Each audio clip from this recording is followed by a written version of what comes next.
Hey there, if you're confused about machine learning, and I mean, who isn't really? It's a confusing topic. Machines that learn, it doesn't make any sense. What the heck are these people talking about?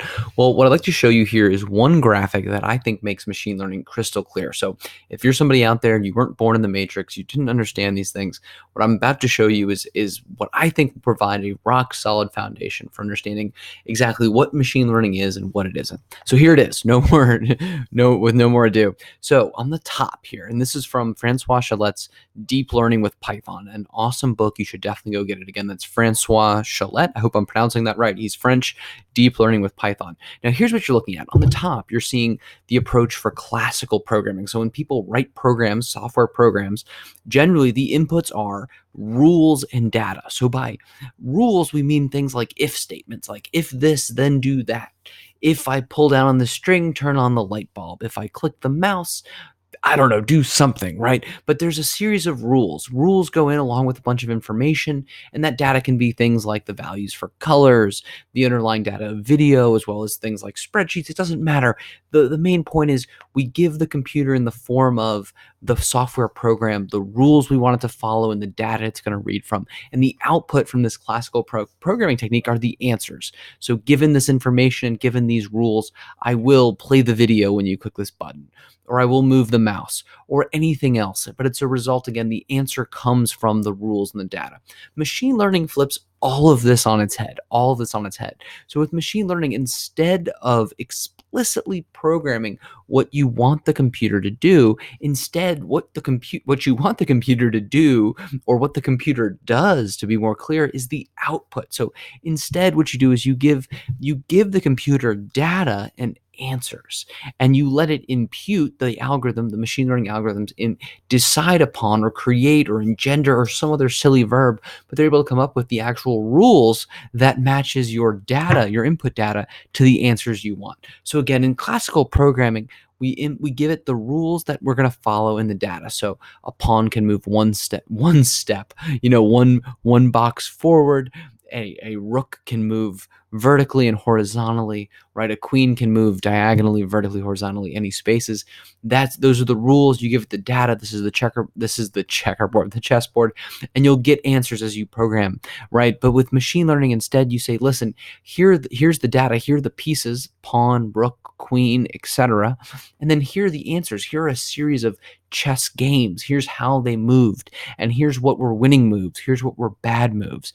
And the result, it will impute, it will determine, it will infer. Infer is probably the best term for this. It will infer what the actual rules for the game are, or what the rules for a winning strategy are.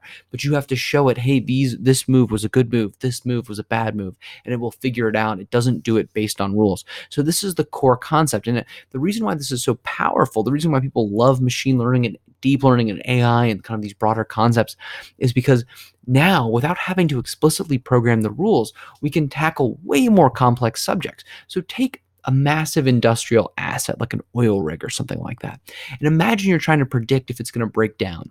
Now, your car may have a manual in it, and let's say you drive a Toyota Camry and it's been in service. They've been making Camrys for a long time. They know they have a lot of data, historical data. Okay, change the oil every 3,000 miles, etc.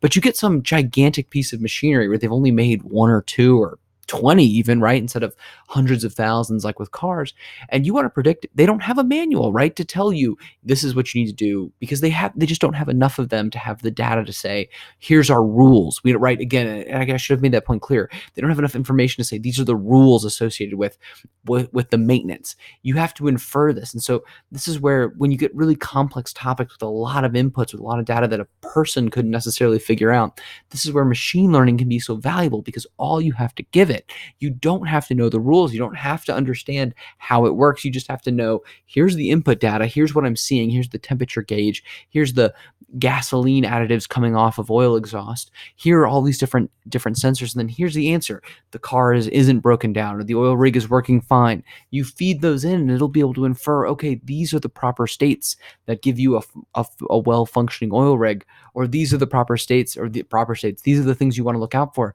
because when you see these things, we tend to have a rig that's breaking down. It's able to figure that stuff out. It infers the rules for you. So this is why, again, why machine learning is so powerful. We don't have to explicitly program, and we're used to doing that, but with these techniques, you don't have to. So it opens up a huge world of possibilities for figuring out how things work without having to know it in advance. So if this has been helpful, and I know it's been a lot, and probably a fire hose, and you're staring at one screen, but if this has been helpful, subscribe or reach out to me. You can email me, gus@guscav.com. That's GUS@GUSCAV.com, and ask some questions, or get in touch. And if you have, thinking about machine learning, deep learning, AI in general, let me know. I'd love to chat with you. So hope you're doing well, and best of luck.